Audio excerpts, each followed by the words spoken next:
Have you folks been watching this series? I think there's 5 images that are going in sequence here of this landing. And okay, only that it is a textbook water landing. I mean, you could not, and I doubt that he's practiced this. Hopefully he has thought about it, or he just did as good a job as anyone could hope to under these circumstances. I'll get back to this, but the I don't know the at what altitude the problem occurred that he realized he had to make a water landing. But just some of the things I want to point out. He made it close to shore. He touched down with wings level, nose high. Oh, what I was going to point out is a tricycle gear. This is an RV6A. And there is a strongly held feeling that if you touch down in a tricycle gear, you're automatically going to flip. And in fact, and I've got some where there was a survey on a pilot forum, many folks feel regardless of what you're flying, you're going to flip in water, and that's why they don't want to do a water touchdown. So this just proves that, I mean, there's so many variables in any landing like this, there's no guarantee. But if you do everything you can to make the initial touchdown in the thing of wings level, slightly tail low, maybe you will have it this good. With a low-wing airplane, okay, if you're going to touch down as slow as possible, that virtually means full flaps, right? Not so with a low wing.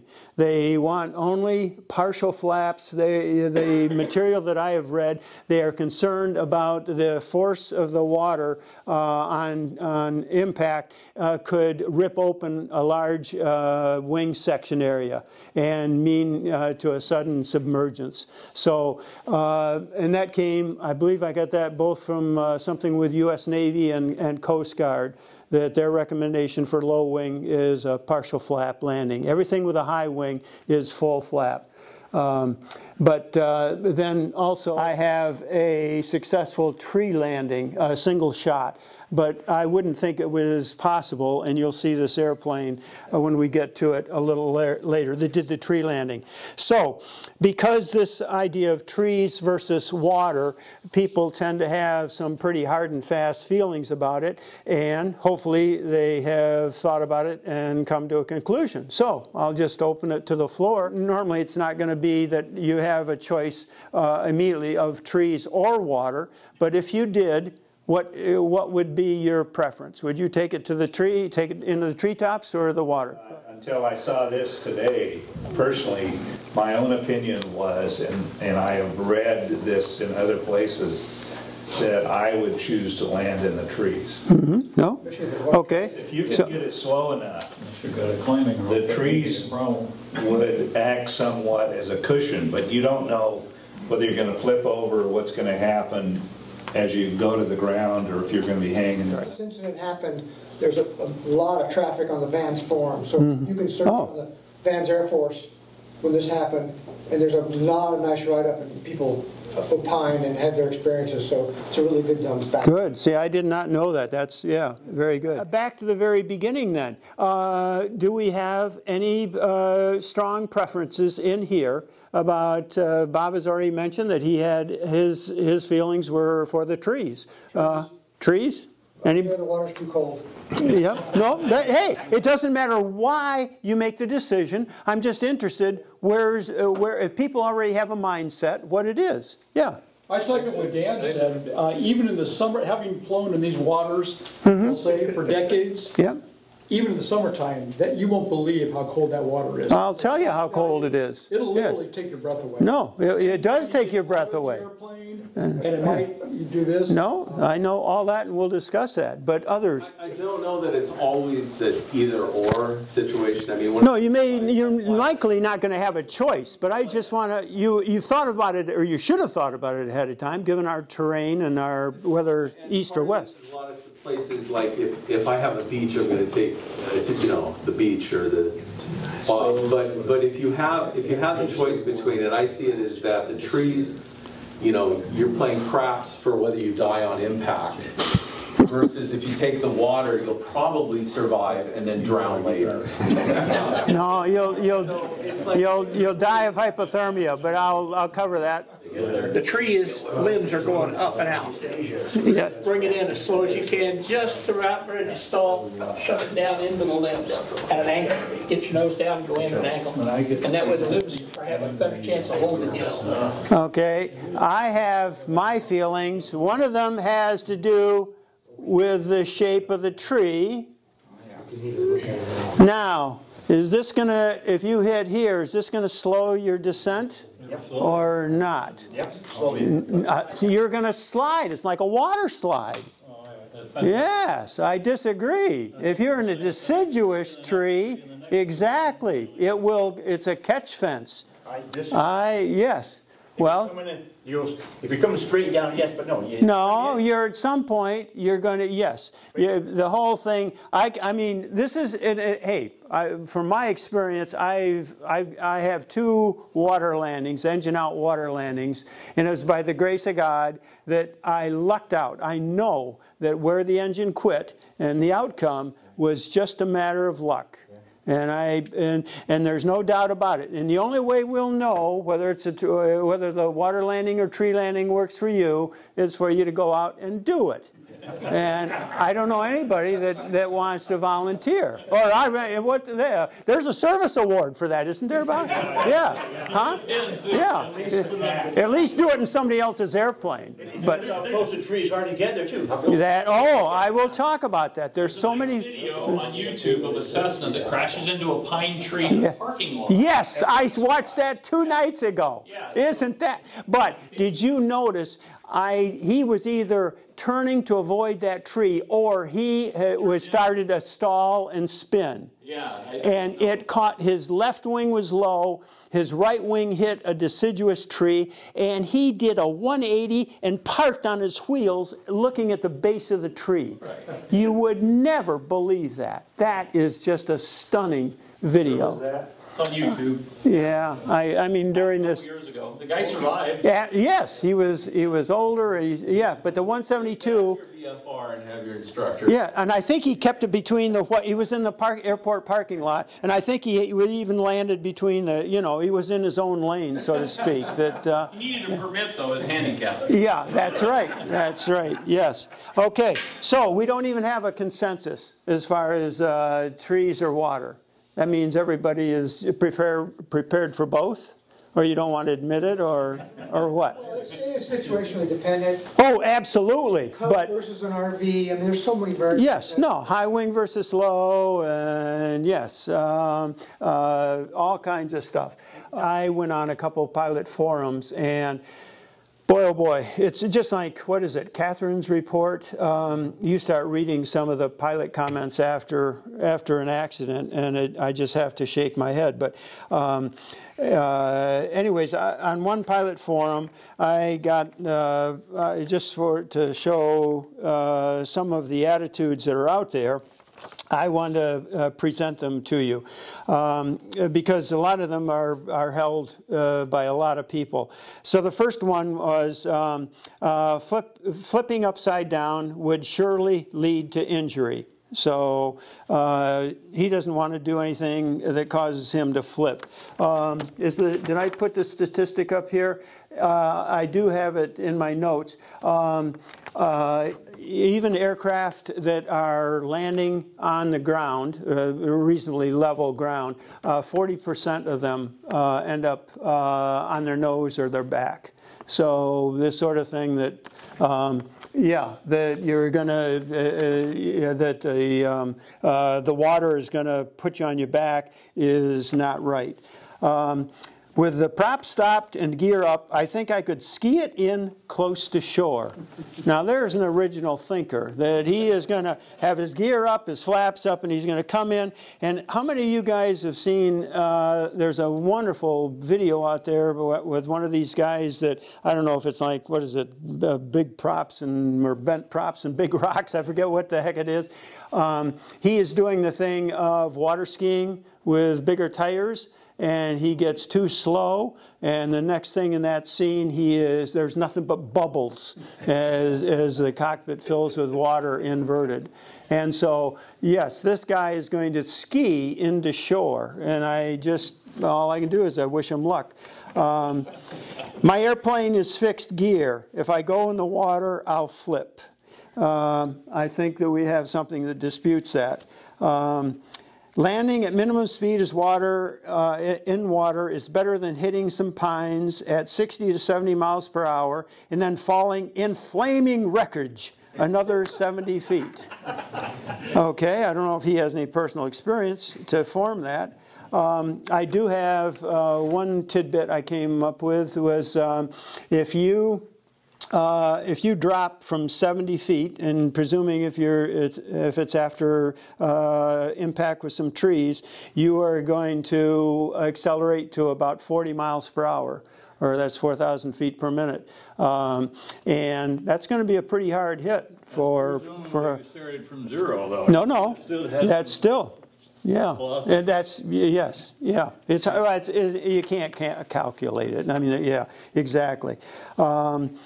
Landing in treetops can result in becoming a wingless lawn dart or stuck up in the trees with awful results. I know, I've read this in NTSB reports.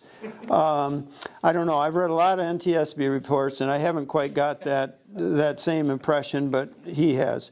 One pilot who his choice was to land in the trees ominously stated, "If I must land in the water, I know what to expect." Now, I'd like to know what he expects, but yes, it's not good. So, and I think that is more or less the preponderance of the feelings. En route to Bellingham, does anybody know where Peapod Rocks are? I do not. You do? Okay. There was a retract Cessna there that successfully landed. He exited with his PFD and had another passenger, but current swept him past the rocks, and he later died of hypothermia. His younger packs survived. And that's just a thing we face. But the fact he did do a successful landing, he did have a PFD, which is in a water landing without it. And then without being as close to shore or a boat. We'll talk about that. Yes, in our water temps, your fate is pretty close to sealed. I like this one. Touched on his brother, supposedly, touched on one main which yawed the airplane enough that it didn't flip. He thinks that's the reason why it didn't flip. So he plans on attempting it himself. Well, I'll tell you, if you want to land in a yawed situation, I don't want to be beside you there. Or touch a wingtip. Fatalities. In both water or trees, they are historically less than 10%. So this thing of riding that flaming wreckage into the ground and that sort of stuff, it's not a fact. What is of very real interest to me, only because I flew or spent so much time flying in remote areas, was the fact, okay, I'm going to survive the landing, but in what shape am I going to be? Can I make use of what's left of the airplane and stuff like that to hang on until somebody finds me? As far as serious injuries go, in water landing, it's 10%. In rough terrain, 16% of the individuals. Get this, trees, 35%. So that means you got to deal. You get on the ground or you get out of the airplane, whatever, you have got to deal with that. It may not be you, may be one of your passengers. It doesn't mean everybody on board.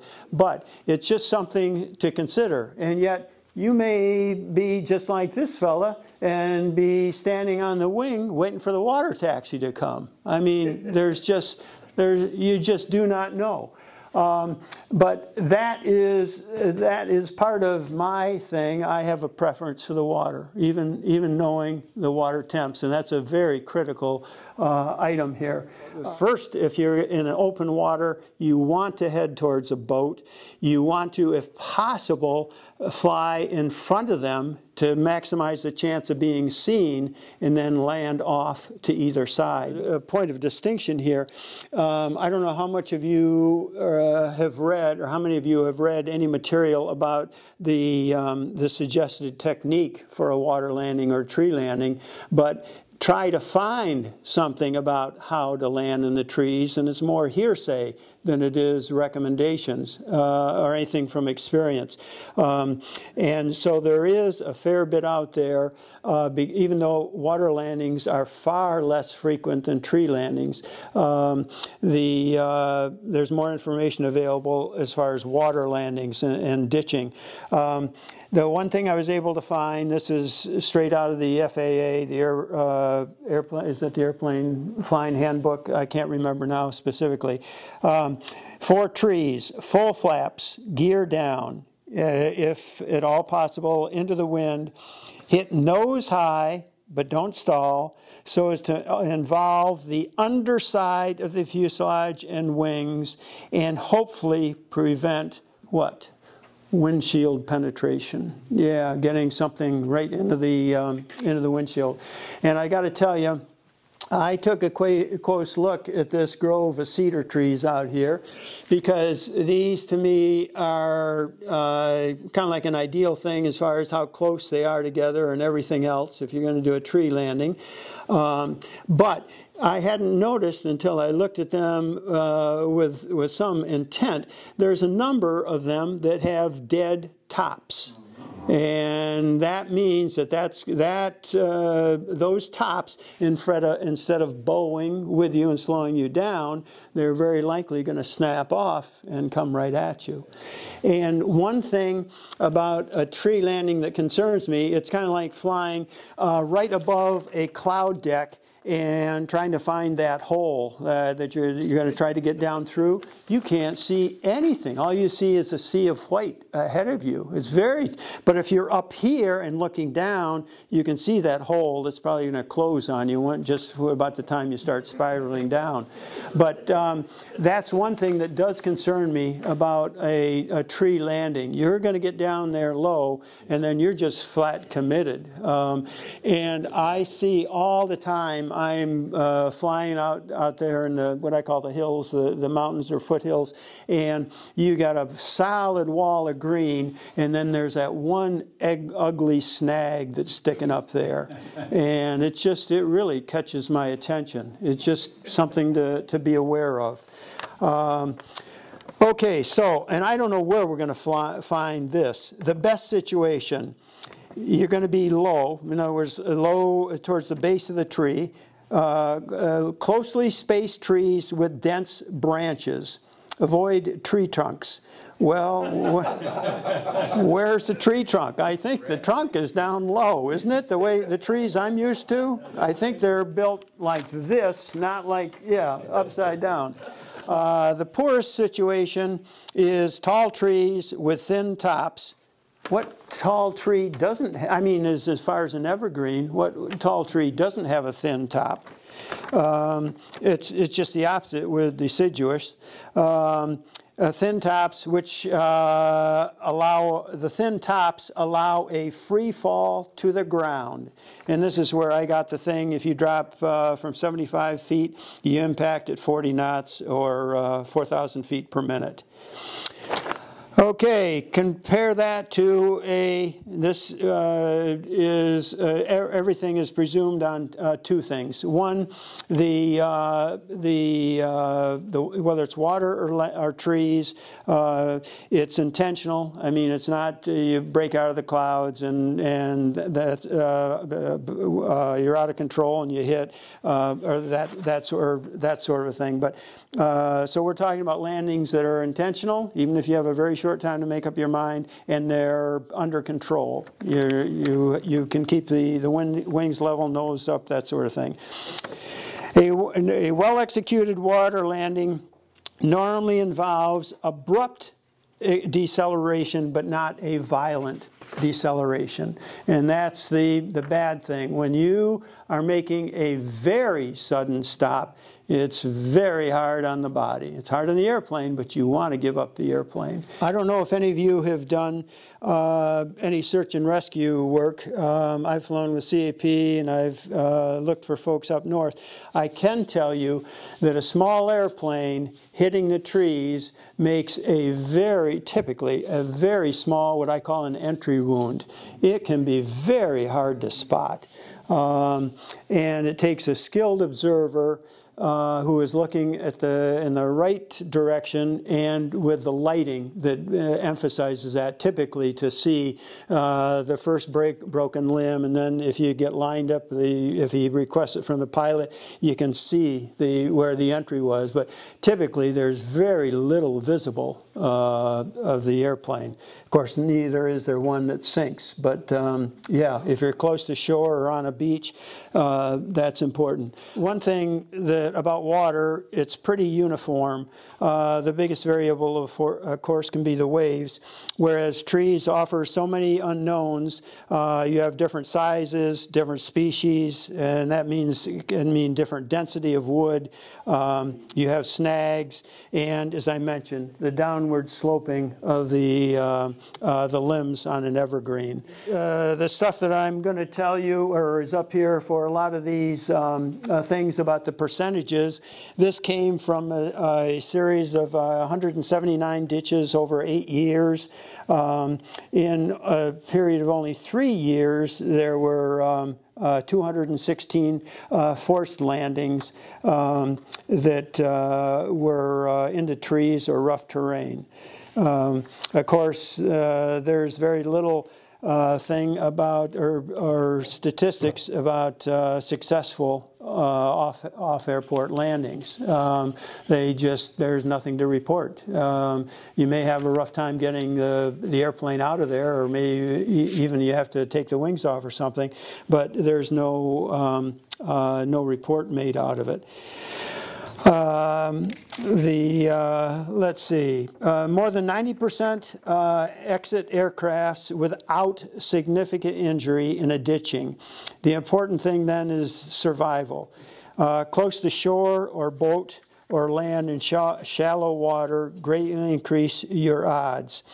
Anywhere else, the PFD makes all the difference in whether or not it's a successful occurrence for you. We will get into cold water here in a bit. I've covered those numbers. I mentioned before the fatalities are essentially the same as far as trees and water. I think I did mention that touching down on open ground, over 40% of those aircraft flip. Yeah,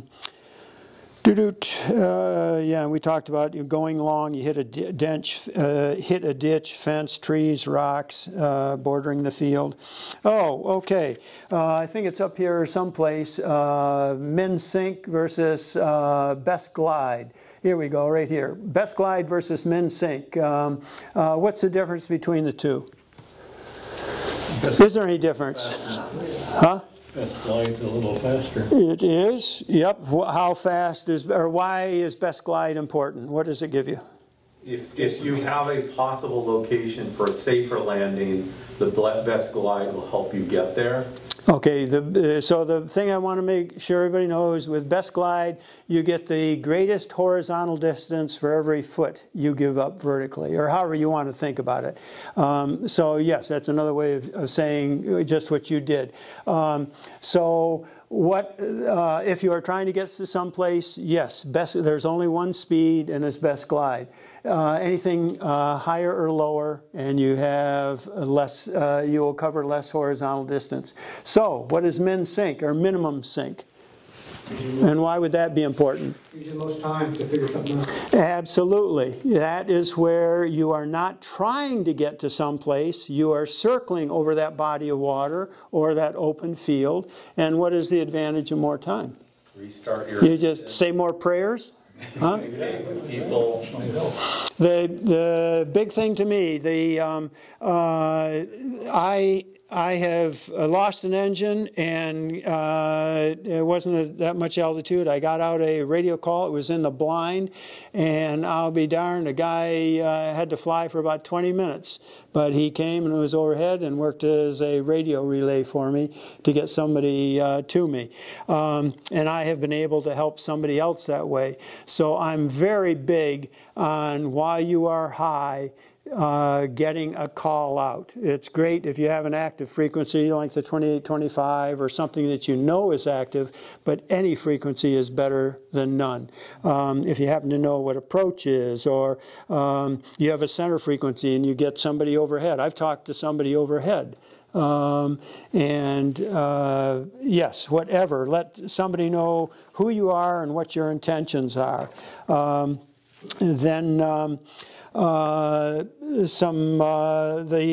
far as troubleshooting, if you lose an engine, what are your initial thoughts, or what are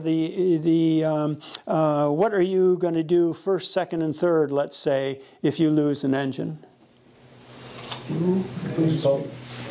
Airspeed. Fly the plane. Airspeed and attitude. I think that's as good as anything. I just hold what I got. I have these folks that say I'm going to do a Zoom climb and get the best glide and all this sort of stuff, and I see them shoot through their best glide and then have to work to get to it.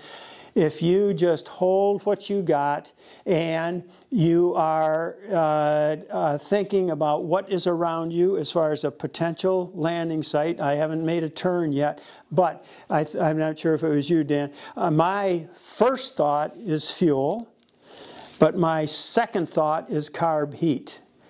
As soon as the fire goes out in that engine, it's not only not producing heat, the inrush of air is just cooling it. So how long is that going to take for that ice to melt?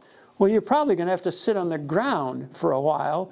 And so, as I say, my first thought is just fly the airplane, start trimming towards best glide. Fuel is what I want, because I've got or did I put it? Yeah. Over 30% or one third of the engine failure or engine outs are due to either fuel exhaustion, mismanagement, or contamination. And my thought is fuel, either switching tanks and or hit the primer if you're a low wing, but then carb heat. And then my brain is settled down. Has everybody heard about the startle reflex? That we know now there's a lot more of this stuff about whether or not you engine failure on takeoff and whether or not you can make a successful 180. Have you read about that? And if you're going to test it with your own airplane, hopefully at altitude, the first thing they want you to do is in a climb attitude, then pull the throttle all the way back and count 5. And not 1, 2, 3, 4, 5. But count 5 seconds, because that startle reflex. The first thing is, oh crap, what just happened? And you're not going to make the best decision or the best performance of a 180. Yes, it's there's a bit of a delayed reaction, except for very well-trained pilots, to any in-flight emergency. So that just, one instructor used to say, stop and wind your watch. But before you make an abrupt change, I'm sorry, what? I push over right away, I'm not going to count to 5. Okay, well, except if you're level cruise, that's wrong. You've got, absolutely no, on climb out, it's absolutely critical. I could not agree more. But no, if you're level cruise, that's not what you want. Yep, you can decelerate. One thing. So what is min sink? Most people don't know it. It's common to know it in gliders. Most people don't know it in powered airplanes. And there's a rule of thumb out there. What is it? It's halfway between, I'm not even, huh? Halfway between VX and VY. No, that's one, and then there's another word, and it's halfway between VX and your VS1. Anyways, and this came from Barry Schiff. I mean, I think he knows what he's talking about. He says your min sink is 75% of your best glide speed. It's the only time I've seen anything other than a hard and fast, or I mean a rule of thumb. It's the first time it's something hard and fast. So and then as far as what is min sink, if you don't know what the airspeed is, in most small airplanes, it's full nose-up trim. One source of ditching information, do any of you know, you're around the water, in the AIM, it's 6-3-3. But that gives a thing. But again, you found very little on tree landings, right? No, and that tells you guys are all crazy who want to land in the trees. None of you get to live and write a story about it, see? No, it is exceedingly hard. That one thing I found, that FAA source was the only thing that and that I think was in the Airplane Flying Handbook. Almost always got that little diagram with land parallel to the swells and what. Yes, that's the AIM 6-3-3, yeah, and any other thing that I've read, yep. The biggest problems is trees are so variable, they're not FAA standards. No, exactly, yeah, right, they're not consistent enough. Okay, the one big thing too is that, and this is a problem with touching down on the water with excess airspeed, is a real possibility of skipping, and then once you're airborne, you're slowing down, you're losing control effectiveness, and will you be able to keep from dropping a wing or not? So if you can do it like that, man, oh man, that's so important. After contacting the water, you can't influence the outcome until the aircraft stops. You don't want to skip or catch a wingtip, so wings level, tail low. And then they make the point that if you cannot you're trying to make it to land, but like that guy that in the 170 that died a year ago coming down from Alaska, if you can't make it to land, you're best to land before the engine quits. Just accept it, go in with power, then you got so much more control, picking your point and everything else. It's going to take a real fortitude to make that decision and do it. But I'd have to say that I would much rather be making a serious landing with power than to have to do it power off. Professor Popsicle. I stumbled on him many years ago. This guy is actually got a PhD, and he is a thermophysiologist. He's up at U of Manitoba, but he has, first in Canada and then down here, run very many cold water boot camps. And did I write that down any place? I can't remember. Okay, yep, cold water boot camp. Do it on YouTube. There was one early one, I can't find it anymore, but all of his, I'll tell you what is not there in his more recent ones. In all of these, he takes a half a dozen or more healthy, typically younger, I don't know if they'll go up into their 40s or so, individuals who are, their jobs have them either on or around the water, so they're comfortable being in the water, and they may, because of their jobs, they may experience cold water immersion, but they haven't experienced it to the point that the survival was of importance to them. So he takes them out. He gives them a bit of a safety briefing. He has these guys in wetsuits and or maybe they're dry. Don't pay attention. But anyways, he's got survival swimmers there, people on shore with ambulance and all that sort of jazz. And the whole thing is they are dressed in work clothes, or maybe just a set of sweats and all that. They will, and they're close to shore, they will jump, not ease their way into the water from the boat. And then it had been, they would try to get to a dock or shore. In his more recent ones, they try to get to a little floating buoy and then to shore.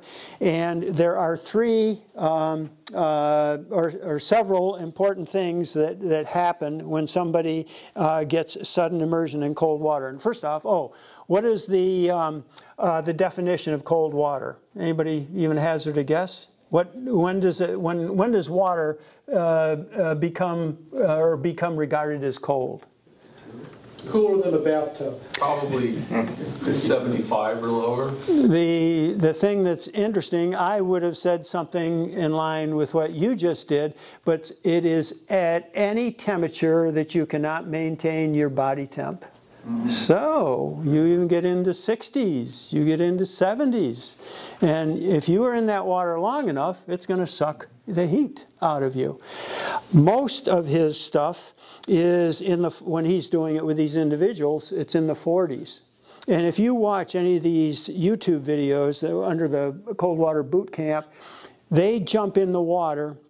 And virtually every single one of them, and they jump in so that their head is submerged, and that accentuates it. They come to the surface, and it's this involuntary gasp reflex. And the big problem then is you are going to inhale water. And so I think I wrote it down here. It's small. At Bellingham Bay, 45 degrees. He has come up with this 1-10-1 rule. When you are first submerged, you have 1 minute to get your breathing under control. If you don't get your breathing under control, chances are slim you're not going to get your body movement under control. The reason I was looking for one of the early videos, it showed an individual that jumped in the water, surfaced, and couldn't get their breathing under control, and just started swimming. They started swimming. This is when he only had the people go to shore. That person started swimming away from shore. They just had it in their mind, I'm going to get to shore, without ever even realizing where it was. And their breathing wasn't under control. Then you have 10 minutes of voluntary muscle control. As your body cools down, there's two things that are happening. The body does not as efficiently send the nerve messages. And then two, the muscles cannot respond normally as you get colder. It shows these guys that have willingly stayed in longer than 10 minutes, and their controls become so leaden, it's not even funny. And they are working a radio and trying to get a frequency up and transmit a call. They are trying to just pull a release on a smoke flare, and they can't do it. It's so interesting to see. Once you reach that point, if you're not wearing a PFD, you're not going to be able to keep your head above the water. If you have a PFD, you have 1 hour of consciousness. And that's not going to say you have any control over it, but that is, you've probably all heard, as far as in emergency medicine and that, the golden hour. If you can get somebody to a hospital or advanced care, that's kind of like the golden hour. if you're in the water. Beyond that, it's just what your physiology is, your body mass, all that sort of stuff. And some of the things you can do, it's a how do you want to say it? It's a torturous sort of thing. It's called a HELP. Oh man, that's a shame. That may be semi-permanent here. Anyways, HELP. Oops, I can't even write H, or do it this way. HELP. Heat escape lessening position. Somebody struggled to come up with that acronym, but that's if you're by yourself. You draw your knees up into your chest and hold them. It's trying to, around your core, keep as much body mass as you can and not let the water attack that or carry the heat away. If it is a group... Get as much of you out of water as you can. Well, that's... Anything that floats, get up onto it or partly onto it. If the... Then get into the fetal position. Yes, the water, by a huge factor, unless there's a really nasty wind chill factor, anything that gets you out of the water, as Stu said, is to your advantage. But what I wanted to point out, this is if you're by yourself, you can do that. If you're in a group, then it's like a group huddle. You interlock your arms. You make this. You try to create this little circle where the water in amongst the group of you is not moving as fast to maintain what core temperature you do have. Let's see. Okay, and this came from the U.S. Coast Guard. If the person, and this could be from anything, from an aircraft, from a boat, from a swimmer or something, if the temperature is above 70 degrees, there's only 8% fatality. If it's less than 59, and right now, as I say, Bellingham Bay is 45 degrees. If it's less than 49, there's a 40% fatality rate among somebody that's been submerged. An interesting thing, when people have died, 40, and this came from the cold water boot camp, 40% of them were less than 6 feet from safety. That meant a boat, a dock, a float ring, anything. And that's where you're trying to get there and you just can't. Or their recommendation is, if you're going to swim, then use the breaststroke. And it's not as fast, but it's the idea that your head is out of the water, and lessening the chances that you're going to ingest some water, or as far as cooling the head. Okay, and then 90% of those who drowned were not wearing a PFD. The thing that I think is, I'll cover some more here, but I don't want to leave this. Dunker training. The big thing, if you haven't heard, is you never release your seatbelt until the aircraft comes to a halt and until you grasp your one fixed position that you already know ahead of time. It could be the armrest, it could be the brace on your windshield, it could be the door handle, it could be anything. But it doesn't matter whether the fuselage is on its side, inverted, or anything. You know where you are in relation to that fuselage. Only when the movement is stopped and the fuselage is our motion stop fuselage is filled with water, that you have a chance to open a window or door. Only then do you, while holding on to that one fixed point that gives you your position, do you undo your seat belts. And then you, via door or window, you are going to move towards it. And I learned this only with that Learn to Return group. You get there hand over hand. What they have learned is that when there are more than one person in the airplane, airplane, the person that's first out is so anxious to get out, well, probably the person behind him is probably more so, but the first person in their haste to get out is not only pulling their way, they are kicking, and if you kick the person behind you in the face, that may just stop them cold. That whether it's the pain or they're disoriented or whatever, and they may not make it out the exit. So if you even think about that, or and then it doesn't matter whether you're inverted or not. How do you know where the surface is? Just let out a small stream of bubbles and follow them to the surface. So that's the main point of dunker training. In reading about those that have been immersed in an airplane and drowned in the airplane, it's mainly because they have not been able to find or unfasten their seat belt. And before you ever go in, you should have that seat belt and shoulder harness as tight as you can. The number or the type of injury that is most common when you are doing a water landing, and I would think it would be much the same in a tree landing, is that sudden deceleration. If you don't have a shoulder harness, or they're not tight, or if there's any yawing motion that you slide out of, if you have just the diagonal shoulder harness instead of the double strap, and if you're unlucky enough, it'll slide you out of that shoulder harness, and then you're likely to hit your head and shoulders on some of the fuselage or some of the structure of the aircraft. So you want that as tight as possible. You don't ever release it until, as I said, until everything's stopped, the fuselage is filling with water, and you have a solid fixed position that's going to start your movement out.